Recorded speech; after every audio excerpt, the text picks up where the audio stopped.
Ladies and gentlemen, welcome to episode 25 of Jordan and Drew the Sports Crew. A lot of technical difficulties, but we are finally here for the final episode before Drew goes off to college and we retire the podcast for good, right? It's never coming back. Funny. Okay, why'd you have to do it like that, Jordan? Absolutely not what's going to happen at all. We will be going strong. Drew will be at UW Milwaukee. That's going to be big. You ready? I'm pretty excited. I wouldn't say I'm nervous. I'm just I don't know what to expect. I guess that's the best way to put it. So I'm looking forward to it. But yeah, we got a podcast to record, so who cares about that? Yeah, who cares about that? That's actually tomorrow. We are recording Friday night right now, and our Instagram is blowing up as we speak. We're going to get into it. There's a lot to talk about this week. We're going to try and keep this week and next week both a little shorter. Episode 24 did very, very well, though. The most listened to, I forgot. I think it was since episode 13. I went and looked before, but then with all this, I got thrown off. But it's been a while since we had a main episode get this many listens. Thank you guys so much for listening, and hopefully you guys watched me on ESPN Plus. UWGB Volleyball this past Saturday. Fingers crossed it all goes well, but went well at the time you guys listen on Monday. That's everything there, just the usual. Now, Facebook, Jordan and Drew the Sports Crew. Instagram, Jordan Drew _Sports Crew. We are trying to figure out some more ways to get some content along to you guys. And coming up, we will be looking at fantasy football and all of the teams in our league. So we're going to touch on all those. Look at some rosters. Drew, let's just get it out of the way here. How did your draft go? How do you think you did? I'm actually, I like how my draft went. I mean, I got Justin Herbert, got Justin Jefferson as well, got JT, Jonathan Taylor. That was a nice pick, I thought. Yeah, I did want that one. But I'm pretty happy with how my team went, considering it's a 16-team league. But one person who I think shouldn't be happy with how their draft went. Sorry, Devin, I gotta throw some shade, but boy, Devin, we can tell you have not done fantasy yet. It was a funny seeing some of your picks, but yeah, that was interesting. Yeah, it was really funny. He was texting me before or whatever. I called him up, I let him know what happened, and he's like, what's a good first pick? And I'm like, not a quarterback. He's like, all right, sounds good. Not thankfully. I guess Devin got kind of screwed. He got the 16th pick. It was all random. He got the 16th pick, but it's snake style. So then it means he also got the first pick of the second round. He picked up, I think he got a running back with his first pick. A.J. Dillon? Is that who it was? I don't know who he got, but he got A.J. Dillon really early. He did get him early. But speaking of early, he drafted Aaron Rodgers with the first pick of the second round. And then in the fourth round, drafted Rob Gronkowski. Just some interesting picks. And then I think he also drafted Amari Rodgers, who was averaging 0 points per game or projected 0. But don't worry. It's okay. We're going to get in the swing of things. It'll be okay. I got Baker Money Mayfield. It was between him or Joe Burrow, and I went with Baker. I just wasn't too sure about Joey Heisman. I didn't go with him. Big fan, but I didn't pick him. I got myself Baker. Some other good picks as well. Looking forward to that league. You guys will be seeing basically all the teams. We're going to try and do like every other day thing, something like that. Just get all the teams out there so you guys know what to expect and what's coming up. And other than that, we are going to try maybe a little bonus episode coming up soon. Next week will be the Labor Day special. Drew, did we decide when we're airing the interviews? Is that Labor Day special? Is that bonus? What are we doing with that? That will be at a later date, and it'll be coming out, though, very soon. But just wait on it. Some good stuff. Secret interviews at this time. We won't disclose any more on that, but otherwise, we are on YouTube, Jordan and Drew the Sports Crew, back up to 24 subscribers. So we thank you to the mystery subscriber number 24. Apple Podcasts, we love those written reviews. Would love to see some more of them. And I think that's everything. I think we finally covered it all. Long-winded introduction this week before we get to the shout-out of the week. And it's an interesting one. It goes to Joey Votto. And Drew, you're going to talk a little bit about Votto, but he said some great things about our Brewers. He really did, Jordan. Before Thursday's game, which was a day game, he mentioned had some nice words to say about the Brewers pitching staff. He said this was the most complete and the best pitching staff he's faced in his whole career. And he mentioned some of the pitching staffs he's faced. He faced the early 2010, the 2010s Philadelphia Phillies. Yeah. Yep. And he's faced some other great staffs in his career, as we know. And it was very humbling of him to recognize just how great the Brewers pitching staff's been. And I mean, Wednesday's game, he had the hat trick actually. He struck out 3 times, and he was really just Woodruff was exploiting him, and all 3 of his at bats he had and against him, and this Brewers pitching staff. And I mean, he's right. They've been historically good. It's been crazy, and hopefully we get Peralta back. We want him back really soon. That's bad. But yeah. Corbin Burns for Cy Young as well. I mean, with DeGrom for an extended leave here, I mean, who knows what's going to happen with the Cy Young coming up. And along with that, game recognizes game, right, Joey Votto? Just good things to hear him say that. It's not like he's petty or mad that he's getting struck out. He knows good pitching when he sees it. And that's that. So let's move on. We got 3 stats of the week, all baseball related, and one of them is indeed about that Brewers pitching staff. First, Yankees won 12 straight games, which was their longest win streak since 1961. So, I mean, what's that, 50 years, 60 years, you name it, a long time since the Yankees have done that. We'll talk about the Orioles and their losing streak coming up soon. Next one, this is huge. Chris Sale, who is on the Red Sox, if you aren't aware, he joined Sandy Koufax as the only pitchers on record with 3 immaculate innings. And for those of you who are unaware, an immaculate inning, 3 strikes, 3 batters, boom, boom, boom, a 9-pitch inning, all strikes. I mean, that is tough. And to get 3 of those, that's crazy. Yeah, he did them all as a Red Sox too. And yeah, there's a guy who I can't recall the name, but a guy in the Little League World Series now putting up Chris Sale like numbers with all those strikeouts and those 4 no-hitters. He's from Sioux Falls. I forgot his name. I screenshotted something about that, but I don't remember where it went. I'm going to try and find it because here. Gavin Weir, is that the guy you're talking about? Yes, I have his numbers right here. Listen to this. So this includes districts, states, regionals, and the first part of the Little League World Series. 37.2 innings pitched on 526 pitches. He is only allowed 1 hit, 0 earned runs, and 100 strikeouts. That's just unbelievable. Yeah, and right when I watched his highlights, I wanted to see what he was all about because I saw his numbers and I watched him, and all I saw was Chris Sale. I saw the same delivery, same windup, kind of same pitch repertoire too, like with the fastball slider combo, and yeah, he's gonna be something else. I saw Randy Johnson comparisons already too, and I mean I don't blame him. He's been something else, and especially in the Little League World Series too. Yeah, have that boy skip college, get him right up to some minor league ball. Last thing here before we get on this day, the Brewers pitching staff had 4 games with 16 or more strikeouts and 0 walks. Now listen to this. That is twice as many games as any other team has had in a season in the modern era. Twice as many games with 16 or more strikeouts and no walks. Obviously, Corbin Burns is to thank for this partially, but still, this pitching staff, oh my goodness. Those are more than video game numbers. That's insane. Yeah, and Woodruff actually was a part of the staff that did that. I believe it was Wednesday when that happened, and yeah, that was a great game. Woodruff had 10 strikeouts in 6 innings, and bullpen finished it up for him. So yeah, strikeouts and pitching staff. That's with the Brewers pitching staff. That's been a big thing.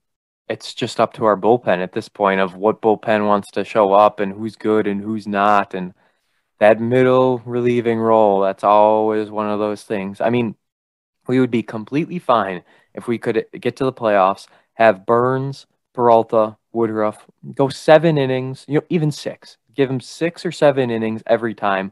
We would be completely fine. It's when they're stuck only going 3 or 4 innings. Then you got to fill like 5, 6, 7, 8. I mean, once you have to fill all those innings, that's when it gets a little questionable with our bullpen. The date today, August 30th, 2021, a pretty weak on this day week, and all the things I got were before 1940, all baseball related once again. On this day in and obviously, guys, this will change, right? So if we get to like February, there's not going to be baseball on this day stuff. There's going to be football. There's going to be different things like that. This is all just seasonal at this point. On this day in 1905, the Detroit Tigers, future Hall of Fame center center fielder, I should say. Ty Cobb makes his MLB debut. He had a double in a 5-3 win. Ty Cobb, we talk about him oh so much on this podcast, especially in the On This Day. Let's move 5 more years. On this day in 1910, Tom Hughes from the Yankees pitches a 9-inning no-hitter, but they lose to the Indians 5-0 in 11. Can you imagine? No-hitter through 9, and your team ends up losing? Like, come on. I'm thinking he walked a lot of batters here, or there's a lot of errors. I'm not sure. What would happen? Well, obviously, it would be one of those two here, but I think they. Do you think they pulled him after 9 and they put someone else in? Oh, that could have happened too in the 10th and 11th. I mean, that's probably what happened with the 5 runs, but I'm thinking that was my guess, or like you said, could be a bunch of walks, even wild pitches or something. Well, they got the extras, so yeah, it would obviously be. I don't know. Yeah, he must have had the full 9 no hitters. Maybe he just had a few. Yeah, I don't know here. I don't know, but either way, that's just ridiculous. No run support. On this day in 1913, the Phillies lead the Giants. I just saw an Instagram comment. Phillies lead the Giants 8-6 in the top of the 9th inning. This gets crazy. The fans in the bleachers try to distract the Giants. The umpire forfeited the game to the Giants, and then it was later overruled. Have you ever heard of anything like this? We've seen games go into protests, I mean, in the past 10 years, but we've never seen something to this caliber of weird. Wow, yeah, I don't know what they were doing to distract the Giants, but I'm sure it wasn't well. The umpire must have just not been happy. I'm glad it was overruled though, because how I'm interpreting this then is the Giants won the game even though they were losing, but then the league stepped, probably the commissioner was like, hey, the Phillies were kind of up here, and so it's good that got overturned there. Yeah, I don't know what happened there, but that was like we had it on this day once with like ground rule doubles because fans were grabbing the balls when it was like 10,000 more people in the stands. This kind of reminded me of that. And another Instagram comment has come through. On this day in 1939, a New York Yankee, Atlee Donald, pitches a baseball a record 94.7 miles per hour. So before 1940, the record was 94.7. It has only gone up from there. Any comments on that, or are we moving on? I guess I didn't know that would be the fastest speed in 1939. I actually didn't know what to expect there. I would have thought slower, actually. I would have too. I'm quite pleased with that. Okay. Not bad at all. I'm sure that's was probably like a one-off though or something. I don't think they were pitching that regularly in the games. Anyways, let's move on. Let's talk about some high school football. Let's just get it out of the way, guys. Jordan Drew _sports crew on Instagram. Every Friday, I make a bold prediction. I make 2 of them. I make 2 bold predictions. Emphasis on the bold. BOLD, all capital letters. These are bold predictions. Do I honestly think these things are going to happen? No, absolutely not. They're bold. They're for a reason. I get so many comparisons to Skip Bayless. I'm not doing it just for all this attention. I'm not doing it to be dumb. I'm not doing it to make people mad. I'm doing it for fun, and I'm doing it because if something like that actually happens, which the brilliant one might, then it makes me look awesome, and it makes me look like a genius for my bold predictions. I am so sorry if I offended any of you with my bold predictions. We offended some people last week with some of the comments we made. Not derogatory at all, by the way. We're just being realistic here. And we offended some people this week with some comments we made once again. But, you can't please everyone. There's nothing wrong with what we're doing. It's all okay. And we are just going to move on. And we are going to we're just going to be ourselves. And we're going to continue with these bold predictions. And that's all we can do, right? Yeah, I mean, Jordan, you're the one who's making these predictions here. I'm kind of the one who... You get dragged into it. A little bit, yeah, I get dragged into it. But, I mean, it does say Jordan's predictions, so... It really does. I make it as clear as possible when I make the predictions, that if you want to yell at me. I mean, there's nothing wrong with it. I can take it. Don't worry, guys. They're bold predictions. Now, we have to talk week 2 of not only the EWC, but I just wanted to mention the Ships real quick. They lost 56-6 there. We mentioned the Ships. Time to move on to the EWC. Don't want to talk about the Ships anymore. Time to move on. We're recording for Friday night, and we're going to put a little update in. I'm going to record later in the weekend. Once we get all the scores and everything, I'll talk about some of the games. But first, what do we know right now, Drew? So we know Howard's Grove is beating Valders, and Brilliant was up big. Do we know anything else? I believe we actually know Valor's. I think Valor's Howard's Grove final. I believe Howard's Grove won. I don't know if it was 16-6 still, but we do know that Valor's lost that game. And then we do know that Brilliant is up big over, was it Wawega Fremont? Is that how you say it? Yes, that is the one. I got it, yeah. And we know they're up big right now, and we don't know the score exactly. We know 20-0.5. Other than that, Jordan, if you give me a second, I might be able to get more scores for you. Yeah, Wawega Fremont, that is a very, very odd name. And in the Instagram post, it actually cut off, so there wasn't a T, and it just says Wawega Fremont, which is a little weird, but either way it works. I predicted Brilliant wins by 30 was my bold prediction there. At first, I was going to put 5 touchdowns, but I figured I'll just put a point up there, and that one might actually end up happening. Yeah, and we actually update on that. We don't have any more scores right now, so we'll have to go listen to your recap with the scores. You know what? Let's do it right now. My recap coming up. I'm going to talk about all the happenings of EWC Week 2 right now. Week 2 of the Eastern Wisconsin Conference football season has come and gone, non-conference games. Once again, I'm Jordon Lawrenz here with your Week 2 recap. Bunch of games happened, and, well, quite a few blowouts that we have to discuss, most notably KLC's 80-6 win over Random Lake. That is the headline this week. Colder Sheboygan Luther Christian with an all-time performance from Robbie Michael. 19 of 26, 265 yards with 7 touchdowns, but that's not all. He also had 11 carries for 131 yards with 2 touchdowns, tying a state record 9 total touchdowns for Robbie Michael. Again, KLC beats Random Lake 80-6. As for Valders, they fall to 1-1 on the season, losing 16-6 to Howard's Grove. Trey Schneider, not a bad day, 8 of 13, 143 yards with a touchdown for Valders. Howard's Grove only threw the ball 10 times. One of the big keys, Tyler Rittenhouse, 22 carries, 155 yards, and 2 touchdowns as Howard's Grove defeats Valders 16-6. Brilliant. Shut out Wawega Fremont. As I predicted, I said they would win by 30. They win 33-0. Brilliant's rushing did have a huge say in this game. Sam Galoff, 77 yards with 2 touchdowns.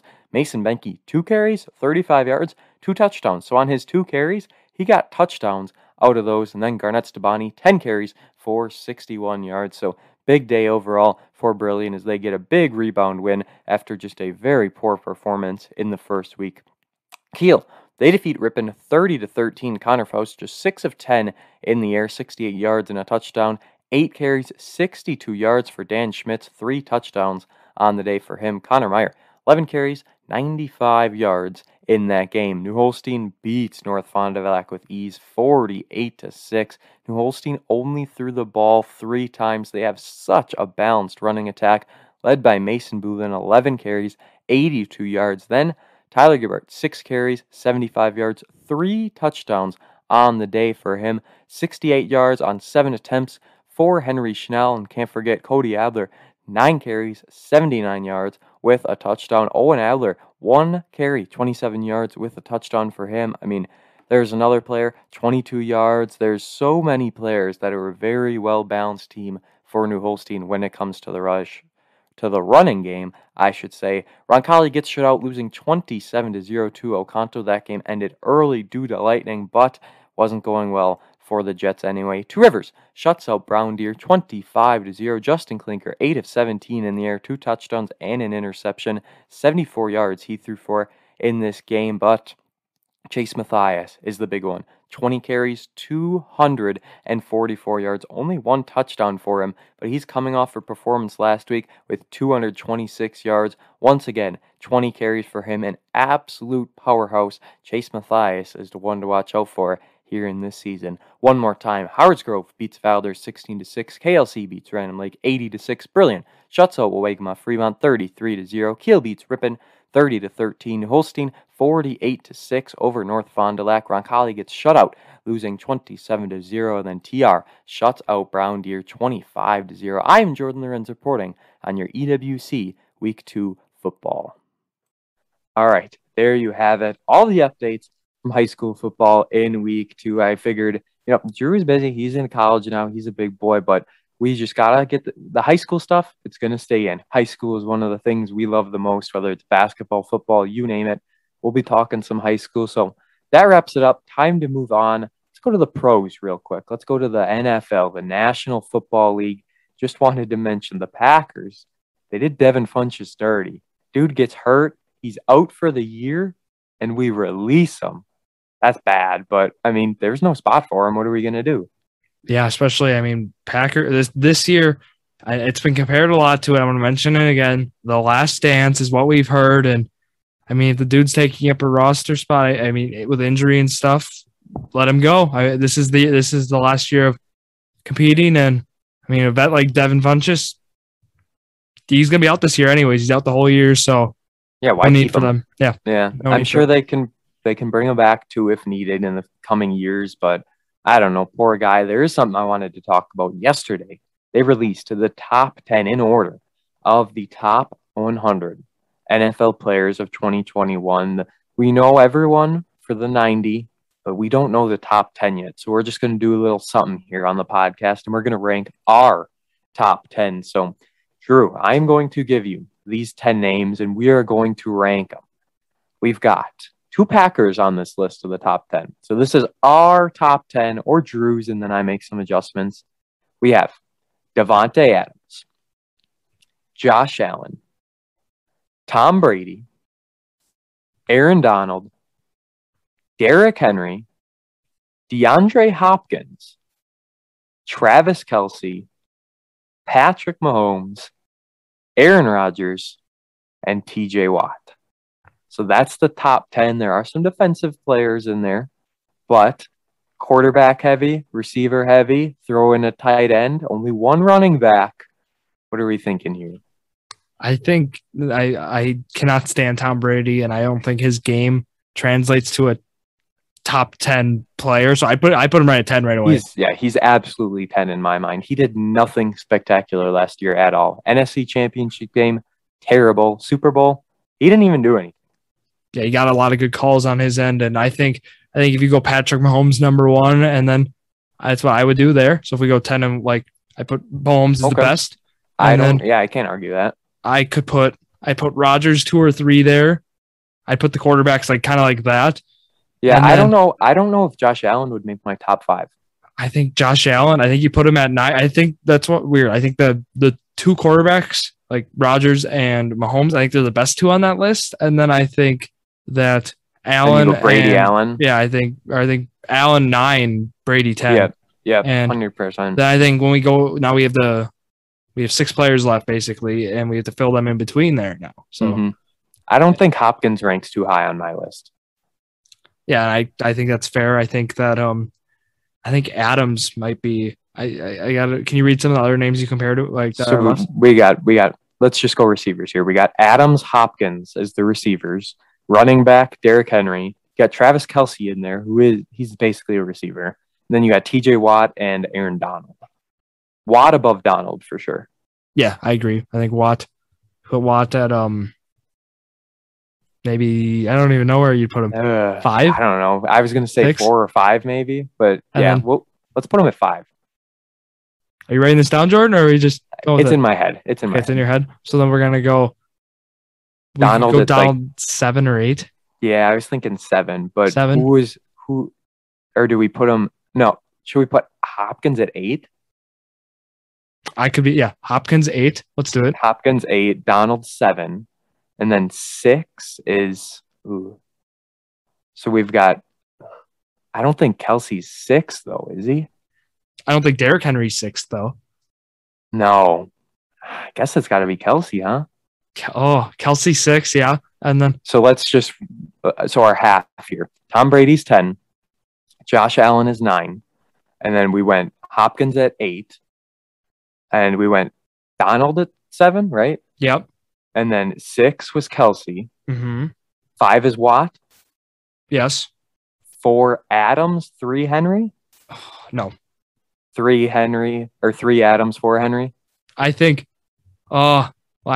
Henry's coming off because if we're ranking them coming into the year, I wouldn't think. I guess based on this past year they had, I guess you could put Henry 3. They both had historic seasons. They were both huge. It's a toss up. I feel like it's 1 and 2 are a toss-up between Mahomes and Rodgers, and 3 and 4 between Adams and Henry. I feel like they're all toss-ups. Yeah, those really are. You could go either way with those. I think you go Mahomes 1, Rodgers 2, and then you go Adams 3 there, and then you go Henry 4. I think that's what you do, and then Watt 5. But that is a toss-up. And you could even say, because comparing, I remember seeing comparisons of Watts and Donald's defensive numbers. They're both similar players. You could just swap those two out too. This is tough. Our top 6 is kind of replaceable. We're going to see what happens when they announce it, which was yesterday, actually. So we'll post a little comparison graphic coming up in the coming days. We'll see how we did, but that's tough. Once you get in that upper echelon there, it's basically replaceable guys who can flip in and out. I don't know. I would have put Henry at 3, but we'll see what happens. So that's it. That's it for football, and we got some baseball to talk about here. And you want to start with the Orioles? I mean, this is historically bad. They almost lost 20 games in a row, but in probably one of the feel-good moments of the year, they get the win. They don't lose 20 in a row. I mean, what has gone wrong with this Orioles team? So much, obviously. Yeah, and the main issue really with this Orioles team, Jordan, is they can't develop pitching. They have the inability to develop quality pitchers, and that's really what's hurt them. And that's why something like a 19-game losing streak can happen, because they've been putting up runs. Like, I mean, this game that they finally won, they had to put up 10 runs to win. 10-6 they won, and it was August 25th, and that was their first win since August 2nd. 23 days. So that's not good. Yeah, and this team, like, they have a pretty good offense. They have Cedric Mullins, who's had a phenomenal year offensively, and then guys like Anthony Santander, who's been really good, and Trey Mancini, and just quality guys who can. They're a really good team against left-handed pitching, and they're just not able to win games though because just the pitching, and they almost lost 20 consecutive games, which is crazy, and they're trailing 6-5 in the 8th, and then they rallied, and the reason they won this game though is it was a bullpen game for them, so they didn't have to use their dreadful starting pitching. And Jordan, do you want to guess who was pitching for the Angels this night? It probably wasn't Ohtani, that's for sure. It was Ohtani. Was it really? It was Ohtani. Yes, they got to him early. They got a few home runs off him. I was going to say, how long did he go? Probably not. He went I think 4 or 5 innings. I watched a little bit of this game actually on MLB TV. And I would have guessed 4. MLB TV, by the way, guys. Show your college ID, and it's free for the rest of the year. So that's a little something for you. But I wouldn't have expected Ohtani. He's up there. He has some bad off nights. But just to add to the Orioles, obviously, if you don't have good pitching and you're giving up multiple runs a game, and it's not like they're scoring 10 runs a game either, so it's not like they have that counterbalance where their hitting is just so good that can just outweigh the bad pitching. That's not how it works. So obviously feel bad for the Orioles, but it's kind of laughable. And like I said, good for them. They got that big win. Yeah, and I got one more thing on them, Jordan. They actually have an issue now because 25 of their final 37 matchups, they're division games. So their division, the AL East, is stacked. So that's going to be horrific. They play the Tampa Bay Rays as we're talking right now. I think they already lost to them 6-3. Yeah, so probably. Yeah. And then they got games against like the Yankees. They got games against the Blue Jays on the road. So this team, I think I was looking through their schedule. I think there's a good chance they lose 115 games around there. I believe they're at 48 and like 86 right now, 48 and 80, something like that. And yeah, I'm just not confident in this team being able to win games. And I've seen articles about them, about people wanting something to ensure like teams like the Orioles aren't tanking for years and like they've been losing 100 plus games for like 3, like other than last year because of COVID, but like they've been losing 100 plus games.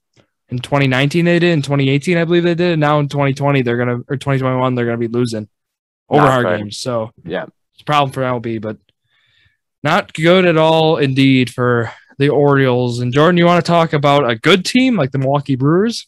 Let's do it. I looked it up, 40 and 87 for the Orioles. So, and that's as of Friday night when we're recording. So it's just not good at all. But to add to your point, I mean, what are you going to do about these teams that are tanking? You're just going to give them top guys and try and turn them around? That's not how it works.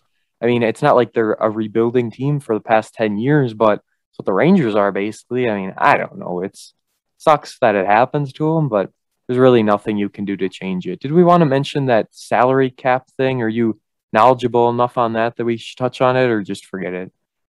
Well, the salary cap thing, I guess I was confused. Briefly mention. We'll just talk about the issue with it. I don't want to go into specifics with it because it's all just talk right now, and we don't want to just talk about just a rumor that might not even happen. But basically, with a big salary discrepancy between the small market teams, like the Athletics, the Brewers, the Rays. There's these small markets that are really low salary cap, and then we got the Dodgers, the Yankees, and Red Sox. There's just a wide margin, or like compared to any other sport, baseball is like the only one that has this huge, just like complete 180 basically for the salary. And there's a proposal that would raise to make a salary cap, like a minimum of 100 million, I believe, and basically then the teams over the cap would help fund that, and it doesn't sound practical to me that would happen, and it sounds messy. It really does. And basically the idea was just to make a competitive play field. Like, for example, in football, we got a salary cap. Basketball, we got a salary cap. Baseball, I don't know why baseball doesn't. We just got a luxury tax. You can pay over. You know, ridiculous. And the Dodgers are like, hey, we'll pay it. Like well, why wouldn't they?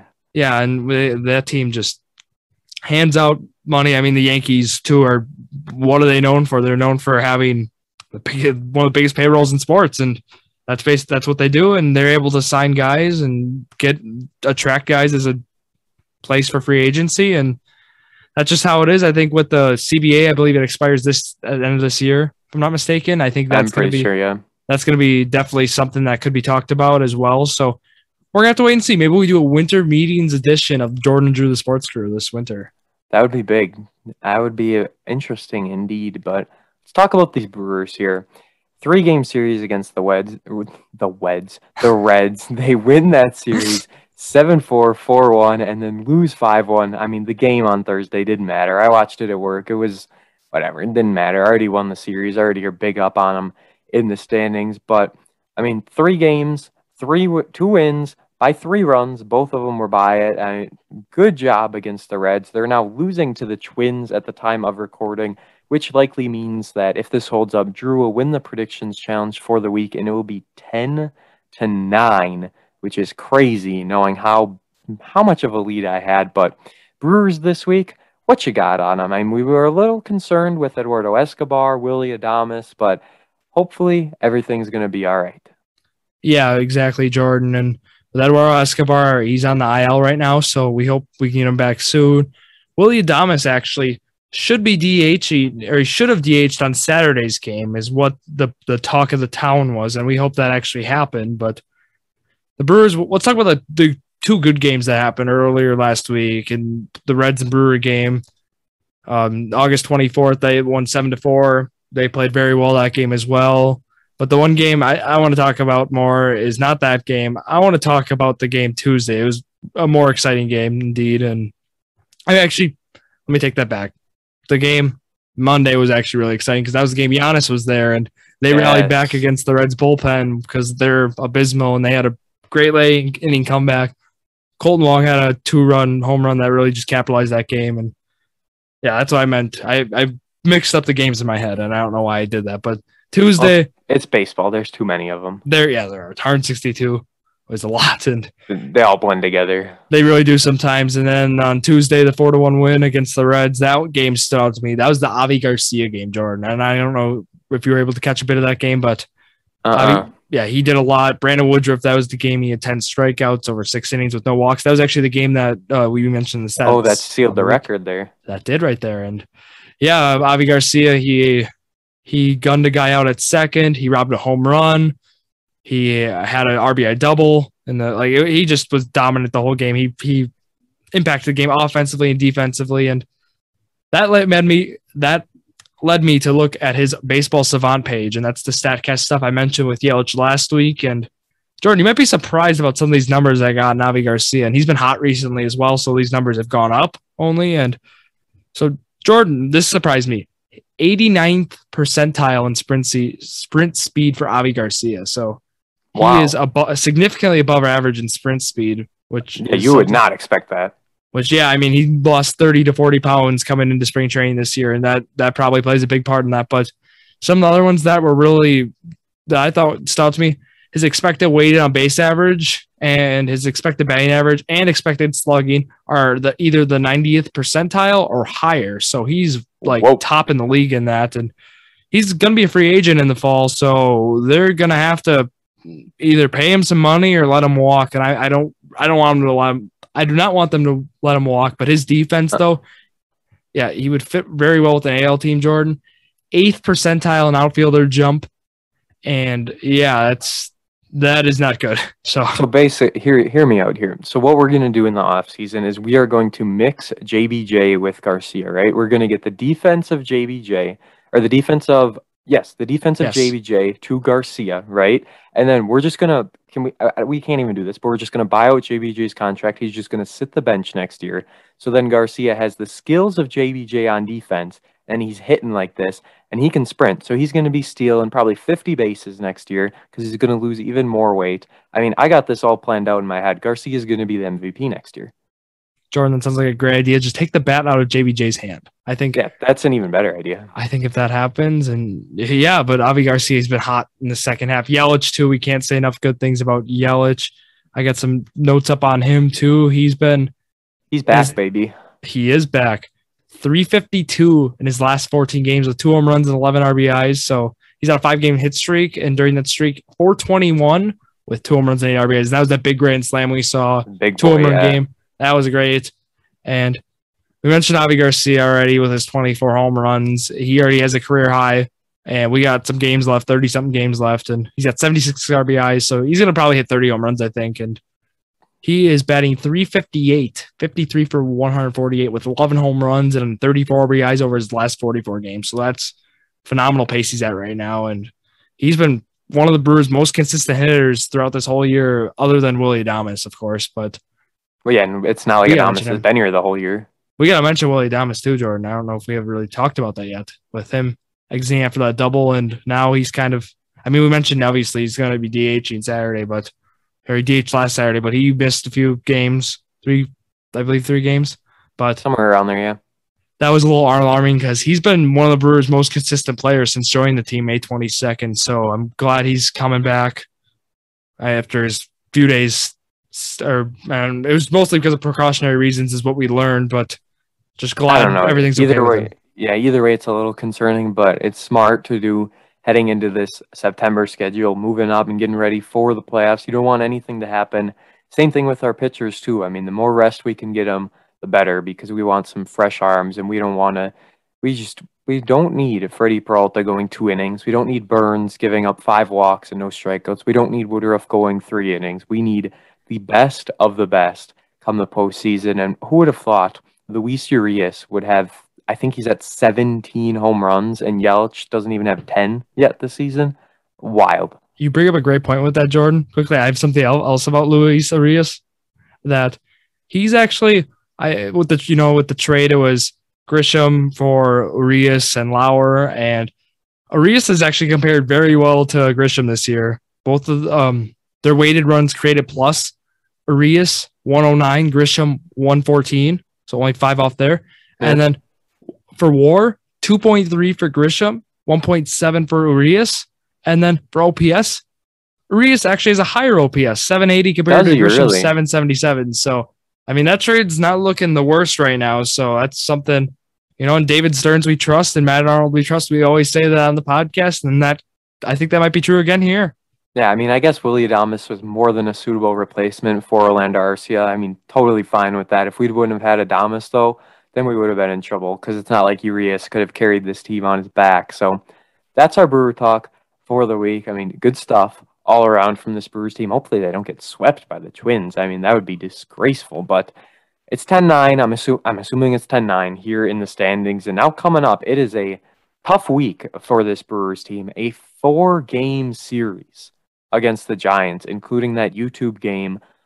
4 games. One of them is on Fox Sports 1 as well, and then 3 games against the Cardinals. So we're going into another stretch of that's actually a long time without an off day. We got the 3.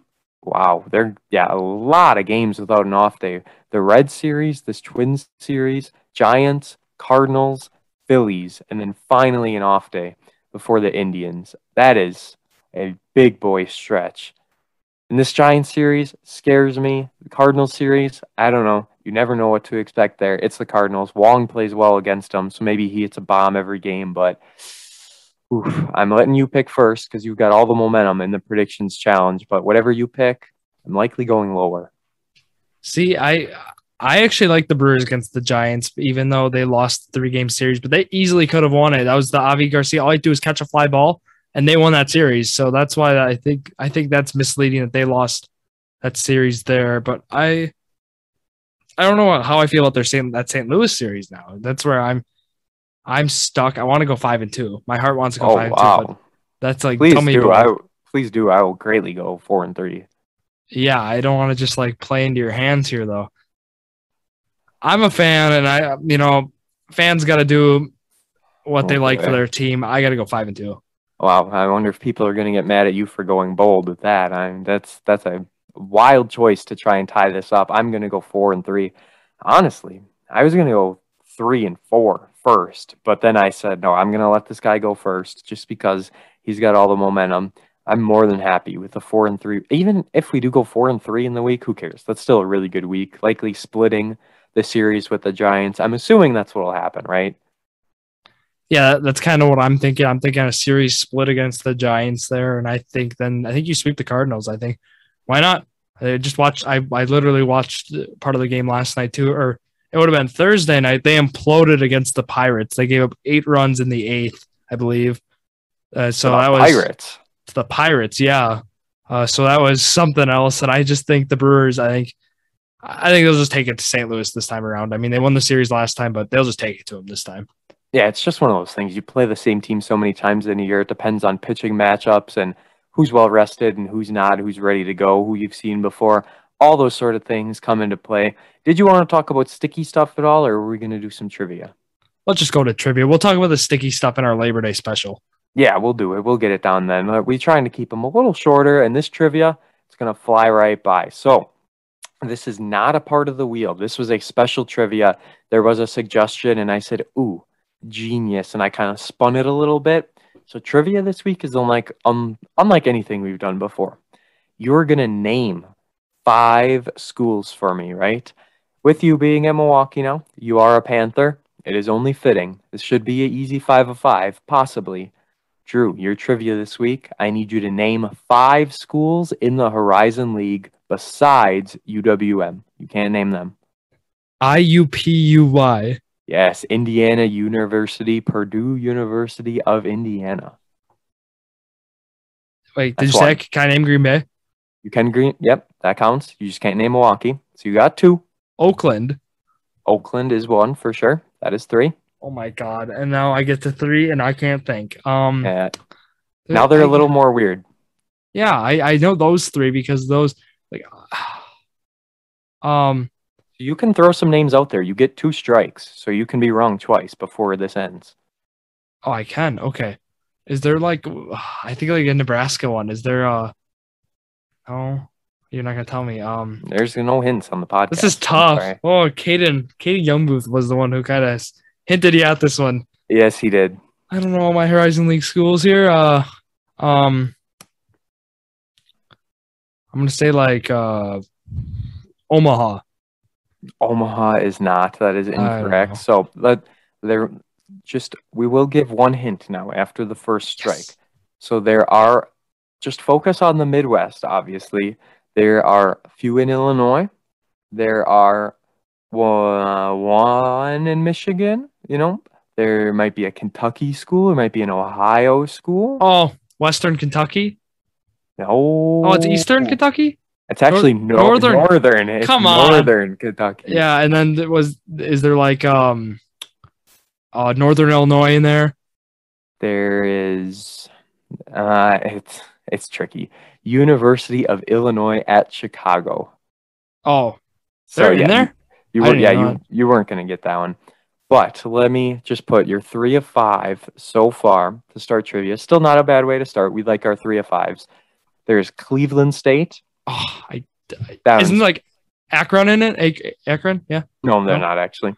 So we got the University of Detroit Mercy. I like them.